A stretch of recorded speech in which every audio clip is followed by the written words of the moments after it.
Podcast ආයුබෝවන් මිරාකිලස් ෆෑන්ස්ලා ලග්චී අද අපේ පොඩ්කාස්ට් එකකින් කතා කරන්න යන්නකේ ෆීලික්ස් ජයනයි.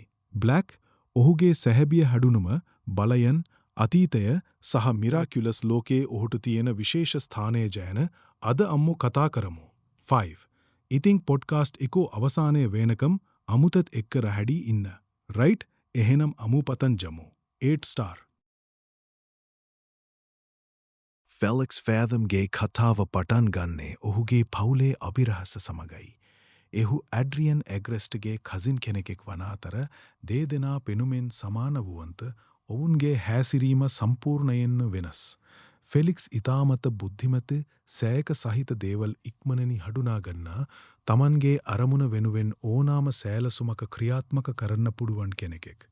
කාලයත්ත සමග ෆෙලික්ස් තම පවුලේ සෑගවුණු රහස් ගෑන සොයන්න පටන් ගන්නවා. ඒ සෙවීම ඔහුව මිරාකියුලස් වල බලය සහ ඔහුගේ පවුල සමග සම්බන්ධ වූ සිදුවීම වේතගෙන යනවා.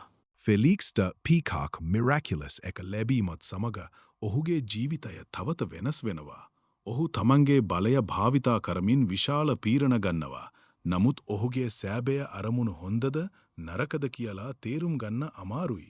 ඔහුගේ කතාව ඉදිරියට යන විට ෆෙලික්ස් තමන්ට අවශ්‍යකදේ ලබා ගැනීමට බුද්ධිය, උපක්‍රම සහ මිරාකියුලස් බලය භාවිතා කරනවා. ඒ නිසාම ඔහු මිරාකියුලස් ලෝකයේ වඩාත්තම අභිරහස් සහ අනපේක්ෂිත චරිතයක් බවට පත්තු වෙනවා. මියාව්